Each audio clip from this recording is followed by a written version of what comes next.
Hi, everyone. I call this meeting to order at 6 p.m. And then now I will hand it over to Sonia for a roll call. Okay, Commissioner Gart. Here. Commissioner Chen. Here. Commissioner Mukherjee. Here. Commissioner Biswari. Here. Commissioner Su. Commissioner Lau. Commissioner Liu. Here. Commissioner Misra. Here. Okay, so for today, we will now move on to our ceremonial matters and presentations. So for our first subject, the recommended action is to receive a presentation from youth-led organization, Cyber for Youth, for the Teen Commission Highlight Program. So Cyber for Youth. Hi, everyone. Thank you so much for having me here today. I'm just confirming that the presentation is working. Give me just 1 second. I'll get you up and going. Awesome.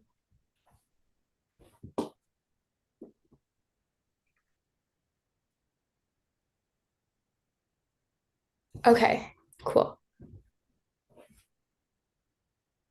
Get the correct view for you too. Yep, that looks good. Okay. Hi, everyone. I'm Ria Sethi. I'm a junior at Monte Vista High School, and I'm also the founder of Cyber for Youth, which is a Cupertino-founded teen-led nonprofit dedicated to empowering students and families with the tools that they need to navigate the online world safely. In my freshman year, I was personally cyberbullied and cyber-stalked online through anonymous Instagram accounts impersonating our school right before finals week. I wasn't alone. Many of my classmates were targeted too. But when I reported it to school admin and even law enforcement, I kept hearing the same thing. Cyberbullying is a gray area. That answer wasn't enough for me. So I started reaching out to others across Cupertino. And I heard dozens of stories like mine and realized this wasn't just a one-off problem. That's when I decided to take action, and Cyber for Youth was born in August 2024. Next slide.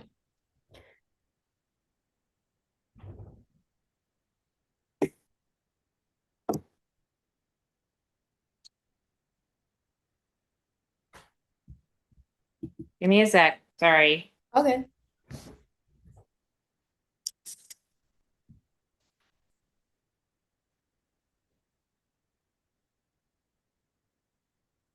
Okay, here we go. Oh, that's not my next slide. Yeah, sorry. It was loading. Let me get back to where you need to be. Okay. Okay. So cyberbullying isn't new, but it is getting worse. 95% of teens are online, and 46% have reported being cyberbullied. That number is only going up. Next slide. At Cyber for Youth, our mission is simple. We empower students and parents to be safe online. We do this by sharing real stories, running interactive workshops backed by research, and offering digital safety resources through our social media and website. Next slide. Since we started in August, we've grown faster than I could have imagined. We've raised over $8,000 in funding. We've partnered with Savvy Cyber Kids and Social Protect AI. We've grown to 40 plus youth volunteers across the US, and we have led 11 online safety workshops from Cupertino to other cities. Even though Cyber for Youth has grown into a national cause, our core team and energy have stayed here in Cupertino. This is where we began, and this is where most of our active volunteers still live. Next slide. Now, let's talk about how we actually run. We select our volunteers through a holistic application process and divide them into 4 key teams: marketing, communications, research and writing, and leadership. Next slide. Our marketing team creates a lot of digital content that is accessible on our social media. They work to create slideshows or certain workshop materials by using graphic design materials such as Canva. Next slide. Our communications team manages all of our outreach. They help us find events like this, coordinate with partners, and look for new ways to expand our impact. Next slide. Our research and writing team creates our educational materials, including blogs and workshop content. They're in charge of fact-checking, research, and making sure everything we share is credible and helpful. Next slide. And we have our leadership team. So each team that I mentioned has 1 to 2 leads who drive each individual team forward, make decisions, and help coordinate major updates, especially when we are prepping for workshops or events. Next slide.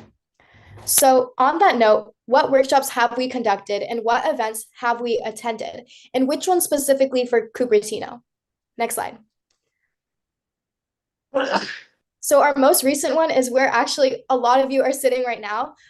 We have held a workshop at the Cupertino Teen Hackathon for 20 students. So this was focused on cybersecurity, specifically how to identify vulnerabilities in software, and was our most technical workshop so far. The students formed teams and actually pitched security solutions just like in a real hackathon. Next slide. The other one that we've conducted was on November 18th. This was actually our very first Cyber for Youth workshop for Monte Vista freshmen. We talked about cyberbullying and digital footprints, and it hit home. Out of the 400 teenagers that attended the event, 92% said that they found the workshop engaging, and 76% said that they are likely to recommend it to a friend. Next slide. So, what about our events that we've attended? We attended a Monte Vista feedback session where we were able to get valuable feedback about our cause from a wide range of relevant audiences, such as educators, parents, and teenagers. We were also invited to the Cupertino Teen Wellness Fair, which we attended on March 15th. Here we were able to present our cause and gain interest from a wide range of audiences, such as middle schoolers, high schoolers, elementary schoolers, educators, board members, and even parents. Next slide. What's important to note is that we've also led workshops near Cupertino where the majority of volunteers were from Cupertino, and many traveled up to an hour and 30 minutes after school just to attend. For example, at our senior center workshop, 10 out of 11 volunteers were from Cupertino. At the Agnew Elementary workshop, we impacted over 600 students, and 4 out of 6 volunteers were from Cupertino. In Milpitas, we hosted a session for 40 plus elementary and middle schoolers with 5 out of 6 volunteers from Cupertino. And at a parent workshop at Agnew, every single volunteer was based here. This matters because it shows that Cupertino youth are driving this work, even when the events take place beyond city limits. Next slide. So what's next? We're expanding beyond workshops into a podcast series featuring teen stories about digital safety, partnering with our school's SRO to co-lead safety discussions and attack an issue that is a huge problem at our school and many schools within the district, bomb threats, specifically online. Third, we are designing games that teach cybersecurity in an engaging way. 4, we are pushing for policy updates around cyberbullying in our district. And lastly, we are launching a summer internship to help more students get involved. Next slide. So you may be wondering, why Cyber for Youth and why now? And my answer is because we have already embedded in this community and we want to do more. We've led 2 Cupertino events, we've taken action, and we've shown that student-led solutions can be powerful. Highlighting us would allow us to drive more change in the community and beyond.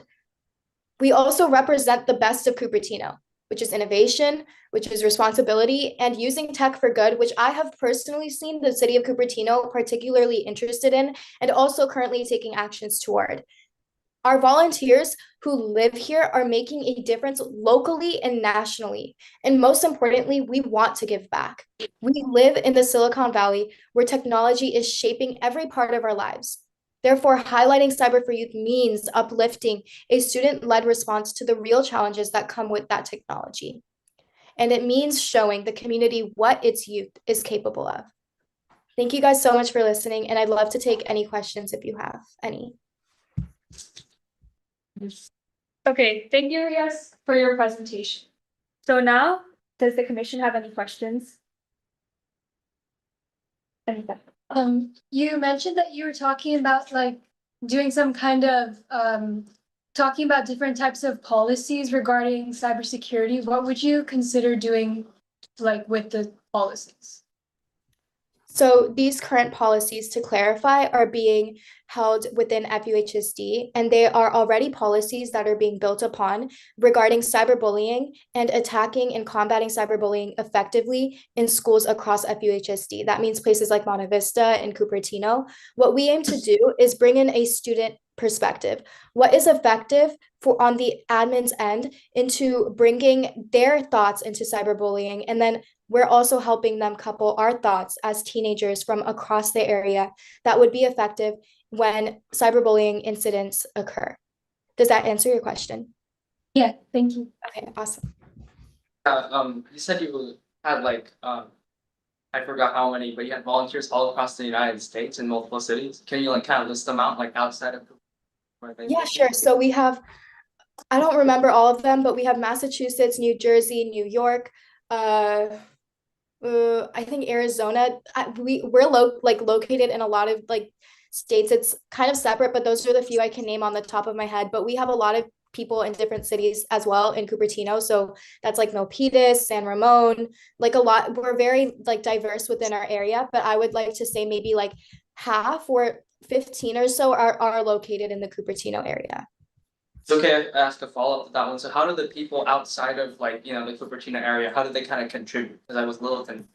Right. Yeah, so I didn't mention that in this meeting since I didn't think it would be like as relevant to the Cupertino area, but in other areas, we actually hold workshops there. So I think, yeah, our most recent workshop was held in Texas, where we held a workshop for 30 teenagers where we were able to like, some of us did contribute online, but a lot of people that were located in Texas and within that area were able to hold that workshop. Thank you. Harley? Two questions. Two questions. You've mentioned $8,000 in funding. First, where's the funding from? And second, you mentioned bomb threats. You're from Monte Vista. I'm sure you know a lot about that. Is your organization doing anything about that? Right. So the $8,000 was when I first started Cyber for Youth, and I just shared my story. That was all through GoFundMe, and it was just I shared my story on LinkedIn and also on Instagram, and a lot of different communities like parents, students, educators donated to this cause and wanted us to start something, which is one of the reasons Cyber for Youth started. In relevance to the bomb threat, we are currently collaborating with the SRO in terms of the emotional responses that occur after online safety or online bomb threats are being sent to different schools and different admin, and also how admin can talk to their students about these different bomb threats that are occurring when they do happen, because a lot of these are sent over email, some are done through calls, and currently we have secured a workshop for educators in Monte Vista where Cyber for Youth will be leading a workshop where we will be educating or letting the educators know what is effective from our perspective to like talk about a sensitive issue. We are also holding an advisory under FUHSD where we talk about an anonymous reporting system and how these how these bomb threats can be like properly talked about and reported through these anonymous reporting systems. Okay. To sort of follow up on that question, are you still seeking funding? And also, how long did it take exactly to procure those $8,000 from your GoFundMe?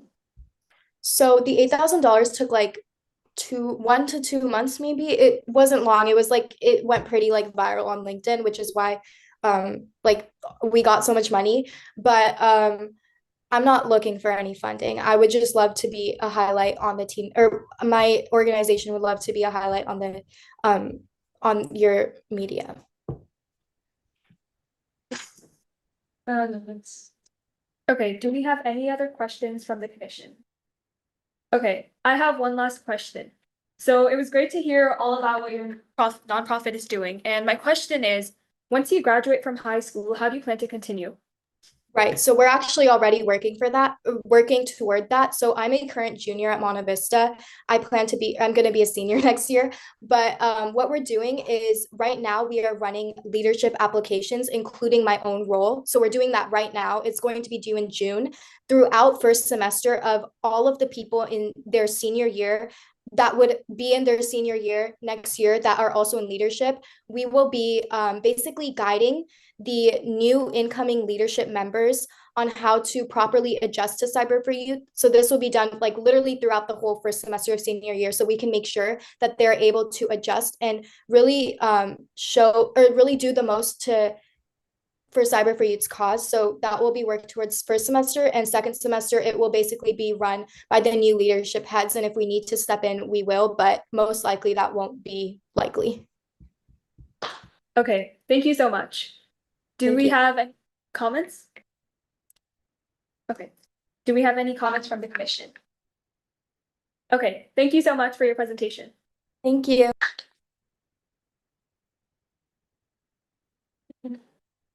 Okay, now moving on to our next subject, for which the recommended action is to receive a presentation on the Student Advisory Board on Education Conference from Fia Nicolescu. If I've mispronounced, I apologize. About the education policy, who is the Education Policy Director for the California Association of Student Council. Hi, thank you so much for the lovely introduction. Thank you for having me here at your meeting. I hope you're all having a great day. So, as mentioned, my name is Fia Nicolaescu. Currently, I'm a junior at Bella Vista High School in Sacramento, and I'm also the conference director for the California Association of Student Councils. Our organization is completely student run, but we're funded by the Department of Education. And twice a year, we hold student advisory board conferences where we work on creating legislation that will then be picked up and then potentially turn into education policy. This year it's going to be on November 3rd through 5th, 2025, and it's in downtown Sacramento. And we're currently seeking participation from students like yourselves that are really involved in their communities and want to make a difference in education policy. Next slide.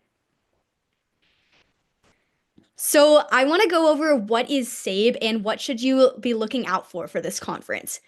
It is the Student Advisory Board on Education in California, and we're sponsored by the Department of Education as well as the state board for this one. So it will be a 3-day long legislative conferences where we have about 60 or 70 delegates all from across the state of California, and we're going to split you up into smaller groups to develop solution proposals on issues that are really prevalent in your school or district. It can be anything that you've been seeing happening or any problems that are happening just in your local community. And at the end of the 3-day conference, we have a formal presentation to the State Board of Education where they listen to our 5 proposals and potentially consider implementing it into education policy for the next year.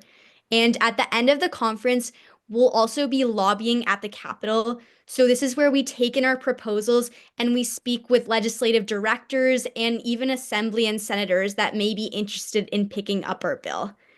At this conference, we also have directors from the California Teachers Association, Senate and Assembly legislative directors, and directors from the Association of California School Administrators work with us on the proposals, and they'll be giving you feedback throughout the process, and they'll even be working on you for ways that they can implement it in their district. And at the end of the conference, we also vote for the next student board member on the Board of Education. Next slide. So in the past, we have been pretty successful with passing some of these SAVE bills just because our delegates are so dedicated to creating the best solutions. Last year, we passed SB 1445, and we did that with Senator Cortese. And this is a new law that allows students to attend closed expulsion hearings and make restorative justice recommendations. In 2021, we passed a law that requires all schools to provide free menstrual products in their bathrooms. And in 2015, we passed a bill that mandates district boards to appoint a student board member when it's petitioned for. These are just a few examples, but every year we have at least 1 or 2 policies that get passed from the Student Advisory Board on Education, which is why we're really looking to get as many viewpoints and involved students as possible to make sure that the policies we pass are representative of the things you want to see in your local school and district. Next slide.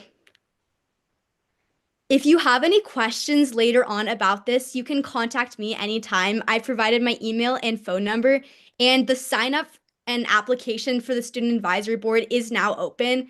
if you're interested in this opportunity, I would really recommend that you sign up and you look at the application now, because if you wait for too long, you may end up having to go through the wait list. So if you want to sign up and apply for the Student Advisory Board, go to the CASC website and go under the SABE tab and you'll see the application. And if you want to learn more about CASC, you can also follow CASC Leaders on Instagram. Thanks, that's the end. Are there any questions? Okay, thank you so much for your presentation. So first of all, do we have any questions from the commission? Okay, I have one question. Fia, is it okay for any teens to apply for this program? Yes, it can be anyone that's in high school as long as you want to help make a difference. Thank you. Do we have any public comments? Do we have any comments from the commission? Okay, thank you so much for your presentation. Thank you.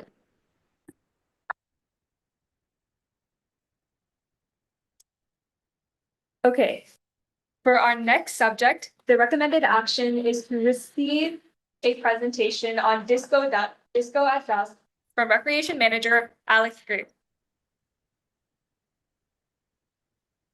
Hi, everyone. Thanks for having me. I was also going to talk about our Techie Teen program as well, although that program is actually going to be starting next month. And we've already received applications and did interviews and selected our teens. It is a great program for any teen out there interested in working with the 50+ community. And it's a great thing to put on college resumes. So the Techie Teens program is a summer volunteer opportunity for teens ages 14 to 18 to assist seniors with their technology issues. Typically, the application period is through the month of March, and applications typically close around mid-April, and then interviews are conducted at the end of April, and then selections are made sometime in May. And then there's a training, and then the program starts in June and runs from early June to early August. The program meets Wednesdays and Fridays in the afternoon from 2:30 to 4:30. And it's a drop-in program where the seniors will come in, they'll sign in, and then there'll be 2 teens that are there assisting anybody that may drop in during that afternoon. The seniors are welcome to stay the entire time, and they can listen to other people's issues that can essentially help them with other issues that they might be having.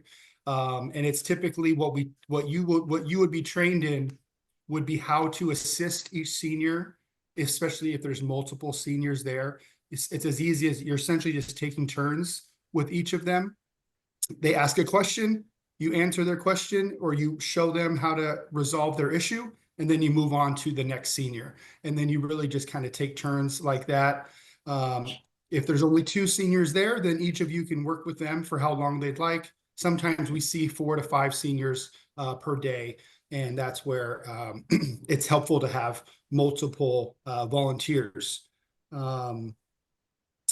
Let's see. So again, the requirements for the program must be at least 14 years old by the first day of training. You must be fingerprinted and cleared. Volunteer for a minimum of 2 hours every week for the full duration of the program. And then at the end, you create and present a 30-minute workshop to present at the end of the program.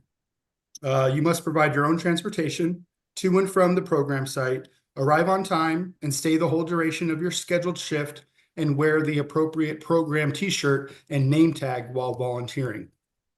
There also is an application process, and there are supplemental questions that need to be answered. And then, of course, the interviews and then the selection process. And there's also a $30 payment, which is required to cover the cost of fingerprinting and the t-shirt and other program materials. Before I move on to our Disco at Dusk program, are there any questions about our Techie Teens program? Yeah, so like Alex said, are there any questions from the commission? Okay, I have one quick question. For the summer of 2025, are all responsible if a teen is interested in applying. Sorry, one more time with the question. Are all the spots full for the Techie Teens program? Yeah, this summer we are full. Yeah, we made our selections already. And we actually even have a couple people as backups as well. So yeah, we are full for this year, but again, look out for the application next March. We also typically attend the Teen Resource Fair, and we have applications at that resource fair, which is early March. And so we'll be tabling out there next year and promoting the Techie Teen program. So it's a lot of volunteer hours. You give back to seniors, and it's a good resume college application builder. So moving on to our Disco at Dusk program or event. Hold It's on. coming up Really this quick. year. Oh, sorry. Hold on, Alex. Sorry, Alex. So sorry. Yeah, I was asking how many people apply to volunteer on average? We typically get about 15 to 20 applications. And then we select about 4 to 6 volunteers, really depending on availability. So if we are selecting someone, but they have a vacation in the middle of the summer, we might add another person to kind of supplement them with if they're not available for a certain week. So, but typically we go with 4, if not possibly 6. Thank you so much. Do Yeah. we have any questions from the commission? Any sort of public comment? Any comments from the commission? Okay, we will now move on to receiving the presentation about Disco at Dusk. Yes, thank you. We're still working on the flyer. Otherwise, I'd have that for you today to share with you. But this is a very growing popular event. We held this event 2 years ago. And then last year, it really had some really great attendance and really grew in popularity. I don't know if any of you remember, it was a Barbie themed event. And so that really gained a lot of extra attention. So we were really thrilled about the turnout we had last year and the momentum that we're building on for this year. This year's theme is international. So basically the way the Disco at Dusk event works is it's open to all ages, youth, teens, and adults and seniors. And each participant receives a wireless headphone that they wear and dance to that plays music. And there's 3 different channels that you can switch by yourself. And then the headphones light up a certain color based on the channel. And that's how you can tell if someone's dancing to the same music that you're dancing to. But of course, everything is silent because it's a silent disco, which is a very popular event with the senior population. And so we took that idea and we brought it into recreation and invited youth and teens and adults to make it an intergenerational event. So it's really fun. And like I said, this year will be international themed. So the 3 music channels to choose from will be Bollywood, K-pop, and reggae. And so you can switch between those channels, and whether you're dancing with your friends or just enjoying the music, the event is fun for everyone. And along with the dancing, there's other activities that are happening. There's art activities, there's a photo booth, there's some games like cornhole and different things like that. The event is Friday, June 20th, and it's held at Community Hall, which is the building right next to City Hall. And it's from 6:30 to 8:30. And so we recommend registering online. So there's different prices for kids under a certain age, and then teens, adults, and then seniors. So there's 3 different pricing. So depending on your age, that's the price that you would pay to get in. There's also going to be some snacks there to purchase. And we're also going to have Kona Ice is going to be on site. And the first 50 attendees will receive a free snow cone from Kona Ice as well. So if you guys are interested, tell your friends, tell your family, go online right now at regforrec.org, search Disco at Dusk, it'll come up, or you can go to our event calendar that's on the website, click the link for Disco at Dusk, and it'll take you to the registration site. But it's a really fun event. And so we're really looking forward to that. Summer's starting, so have fun on Friday, June 20th. Okay, thank you, Alex. So do we have any questions from the commission? Any public comments? Any comments from the commission? Okay, thank you so much. Thank you all for having me. Have a good night. Okay.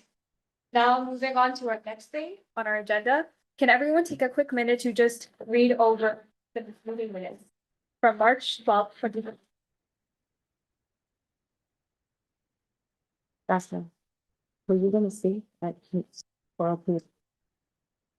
You wanted to seek it oral communication. Can I go use the Fill out a restroom? book form.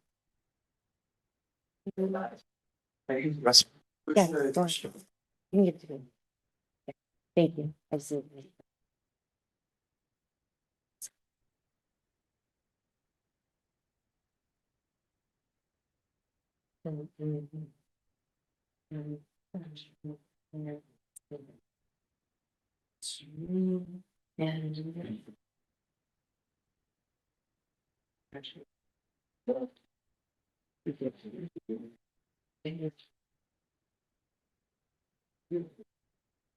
Oh,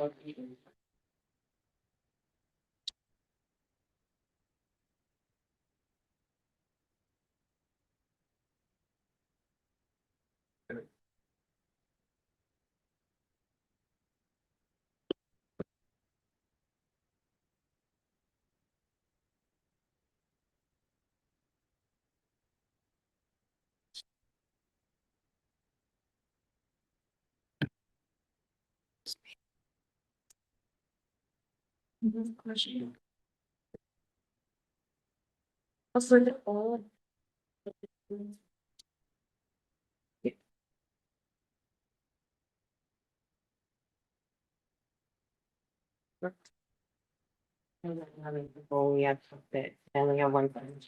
We're probably, just so that you guys know. We're probably gonna be like seven-ish, maybe a little after. Never like to announce that too early. So we have a pretty short agenda after. So you want to take the time to like tell them we have the evaluation. That will take a little bit, but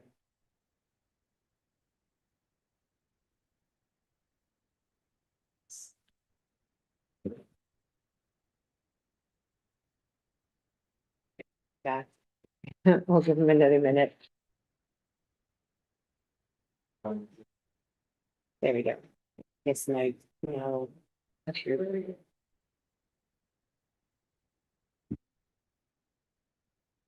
Okay, has everyone taken the time to look over the meeting minutes? Okay. Would anyone like to motion to approve the meeting minutes from March 12th, 2025? Motion to approve. Is anyone second? I saw that, give the second, let them. Okay. We don't have any postponements. So now we will move on to oral communications for today. So can Josh Yu from Eco Valley please come up?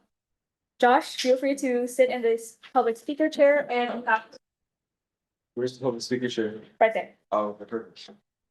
Oh, yeah, this is my here. You don't have to sit, you can just stand over there. That's more comfortable. Oh, Maybe come a little further so you're actually, yeah, there you go. My name is Jessica Kim and I lost this one. yeah, hi, my name is Josh. I'm a junior at Archbishop Lee. We're here to talk to you about one of our projects at our program, Eco Valley. So basically, we've been working on this little thing for about a couple of years now. It's been about 4. What we like to do is we like to go around, do little workshops, help kids learn more about renewable energy and environmentalism. Because obviously, if we keep going and keep using fossil fuels and all that, negative environmental resources, we'll obviously go down a path that we don't want to see in the future. So we're trying to teach the future generations about these type of environmentalism so that in the future more people are aware. Well, anyway, I want to talk to you about our big project that we have coming up. It's a thing called, so it's like we called it the Renewable Energy Science Bowl and Innovation Challenge. So basically, what it is it's I wouldn't say a competition. It's just more like a fun activity that people can do together. But in reality, it is a competition. But so what we do is we have 3 different age groups. We have a competition for elementary schoolers, middle schoolers, and high schoolers. So if you guys really want, you guys can participate too. But basically, it's so for elementary schoolers, they're gonna go through like a little quiz bowl. It's kind of like a science, like a spelling bee almost, but for environmentalism, and they can win prizes. We didn't want to do too much monetary stuff for elementary schoolers because obviously you hand a 5-year-old $100 cash, you're gonna be like, okay. But for middle schoolers and high schoolers, we did want to do a monetary prize because obviously it is a little bit more valuable for them. Well, for elementary schoolers, it's going to be, like I said, a quiz bowl, like a spelling bee. But for middle schoolers and high schoolers, it's going to be a presentation of sorts, almost like, oh, I can't think of anything off the top of my head. But yeah, so you're gonna create a presentation, like a slideshow. You're gonna present it to judges, and then first place for middle schoolers are gonna win up to $500, and for high schoolers, you can win up to $1,000. So, yeah, we just wanted to come here and talk about it today, and obviously. Oh, 1 minute. Oh yeah, I'm almost done. Don't worry. So if you want to join, QR code, and yeah, that's basically it. You have anything to add? Nothing. Yeah. So honestly, thank you for listening. Just wanted to come up here and talk about it. But yeah, thank you guys. Thank you.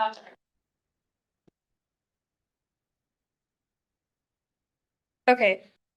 Moving on, we don't have any written communications for today or any old business. So now we will move on to the new business for today. So for the first subject, which is the Cyber for Youth Teen Commission Highlight Program, the recommended action is to discuss and evaluate Cyber for Youth for Teen Commission Youth-led Organization Highlight Program.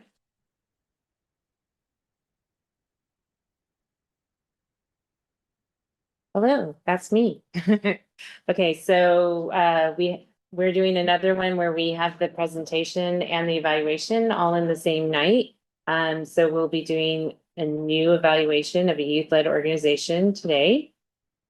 We're going to review the application, which is usually my presentation, and then we'll consider that youth-led organization for a highlight spot by the team commission. Just a reminder of some of the questions that we consider when we are looking at our evaluation of any kind of organization. I won't go through them super specifically because we've been kind of on a roll on doing these, but I think you've all gotten the hang of this and asking the right questions during the presentation. Our organization today is Cyber for Youth, and it's Ria Sethi. And they have the website cyberforyouth.org. We asked how many events they do, and they indicated 11 events. It's a lot of information here, lots and lots. So because we just had the presentation, I'll try to just grab a couple of things, but it's interactive workshops and accessible resources to get community engagement.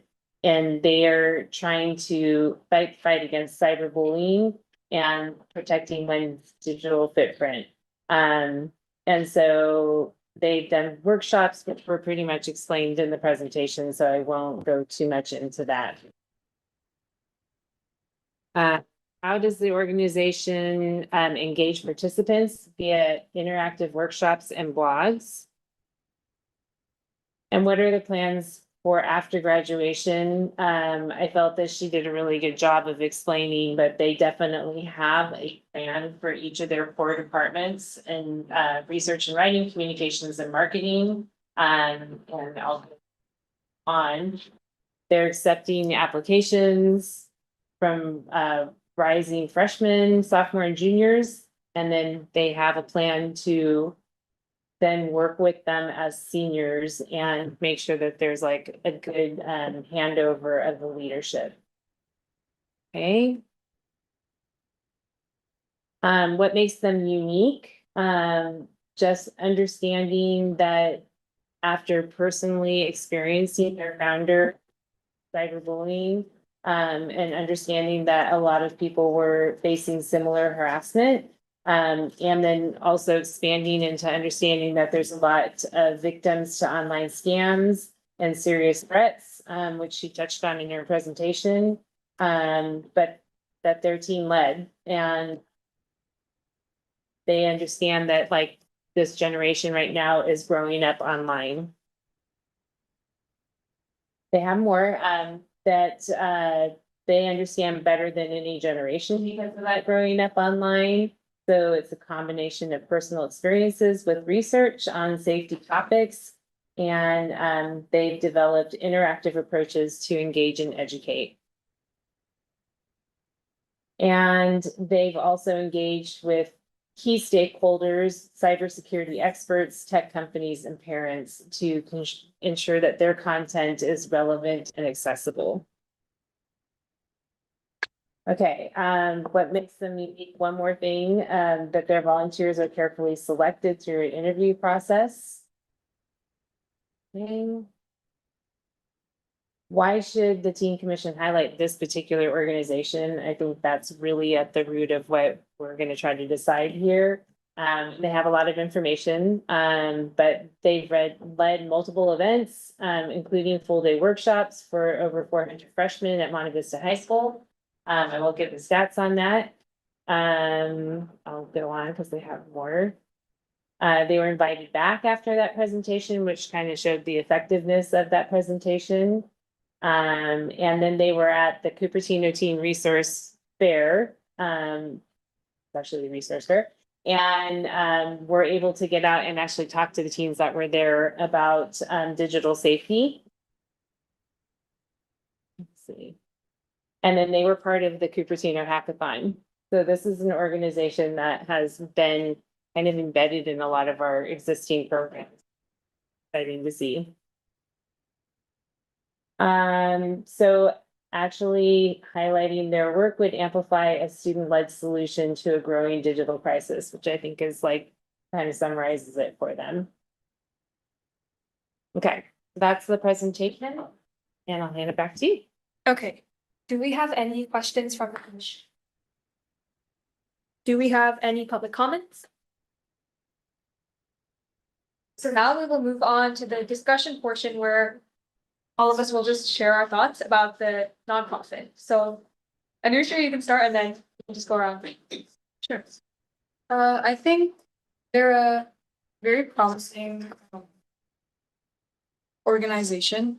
What I find particularly interesting, especially in regards to this highlight program, is how they're kind of HQ'd in Cupertino and they're making a lot of really laser focused impacts in Cupertino, but they're also effective at expanding nationally, which is something we haven't really seen so far. And they're solving a problem that almost feels like specific to Cupertino, which is why I think this is a pretty, I would be definitely in favor of highlighting this program. Yeah, I agree. Kind of repeating what Anushree said, I thought it was really impressive that they had those 40 volunteers nationally, and she was able to like list out those names in Arizona, Massachusetts, New Jersey. I thought that was really impressive because not only were they like really involved with the city and where they were involved in like Hack, Cupertino, and the Teen Resource Fair, but they're also all across the nation, and I think that makes them a unique Philo that we've heard from.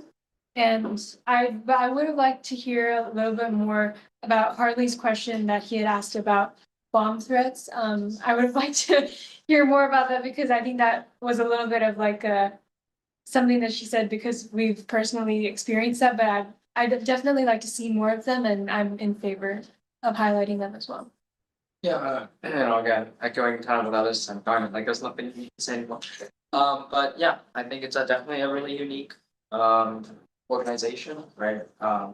Still a little confused on like, what the outside of people, the HQ, but I guess they help more remotely, right? But it's cool to see that they have efforts outside of, Cupertino, but I guess we don't care about that so much. We care really about like, they're really involved with Cupertino, and as you said, really laser focused, and they're really engaged. A little confused on actually the, Act Cupertino thing, I don't know what that cyberbullying, but maybe I don't know, we're open. But yeah, overall I think it's I choose to highlight a really unique, choose to participate in a lot of those programs. Yeah, like see how they had like a really successful event like one of those two. Like, I feel like they're really good at doing events that are like students and like all of their like statistics and all, it looked like they had significant range. I really like the personal story because like it showed like she actually does have a reason, because this is no shade, but I know a lot of like organizations, like a lot of nonprofits started by teens here is like, oh, I see this problem in my community and then I want to fix it. But I like that she has like a true personal story, like it really did happen to her. Something I would like to hear more on is like how they plan to like increase engagement, I guess, in Cupertino, because I know they're really involved already, but and I know they're involved like outside of our state. But I think I want to hear more about how they would do outreach. I see no reason to vote against them. There's nothing extra good that I can add. I do find it interesting that managed to raise 8,000 in a month just through GoFundMe. That sounds a little bit questionable. Given the amount of people usually donate and given it was only for a month on a GoFundMe, I find that a little questionable, but I don't suppose that's the reason to vote against them. Okay, I don't have much to add on. It's great to see how they have been involved in Cupertino. Okay, so moving on to the next part, would anyone like to motion to possibly pass that? I'll motion to. Anyone that way? Okay, so all in favor of passing Cyber for Youth for the Cupertino Teen Commission pilot program, please say aye. Aye.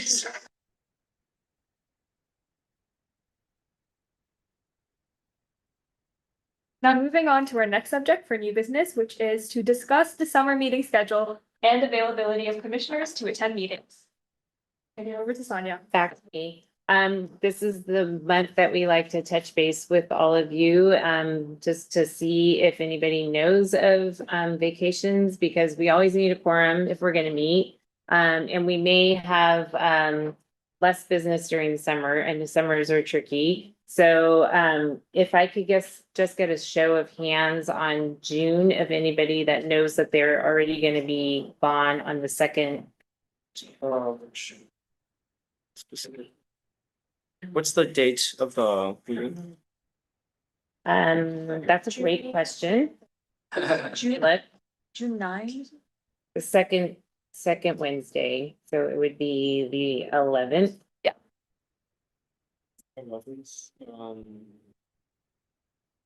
Severin, Peter,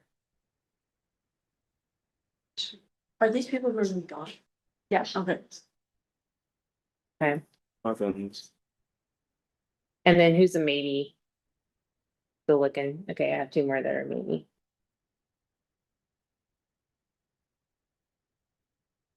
And then, July, that will be July 9th. Definitely. Okay, I've got. Throw in. And. Harley. Did I catch everybody? Just Rohan, Nika and Harley? Okay. So it looks like June might be, so I'll look at what business we actually have, and then also look at your schedules, just kind of having that initial feedback. To look at if we may cancel one or the other. And then August will be our last of this group. And then we'll have a changing of the guard for starting in September. A couple of you will be on your second term at that point. Exciting. Thank you. Okay, now we will move on to staff and commission reports. So again, back to Sonia. Okay, I have a very short staff report today. Wanted to say thank you because I don't think we've met since Earth and Arbor Day. So who are MCs since I wasn't at Earth and Arbor Day? We have Harley, Anushri, and Shivika. I just want to thank you for being MCs for the day. That was our first time as the Parks and Recreation Department coordinating the event. And so it was great to have our team commission out there supporting the event. And so I just want to formally say thank you and recognize that. The other thing that I have is the teen movie night that's this Friday, May 16th. It's going to be Wonka. And it will be here at the community center. There's lots of flyers if you want to grab them on the way out. to register. Don't forget to register. Probably know what to have there. And then that's really the most I have for programs coming up because we're kind of hitting the end of school. I know everybody has really busy schedules as well. So we kind of slow down some of the team programming to let you finish your finals. Okay, thank you so much. We don't have anything else to discuss for future agenda setting. So this meeting is adjourned at 6:50 p.m.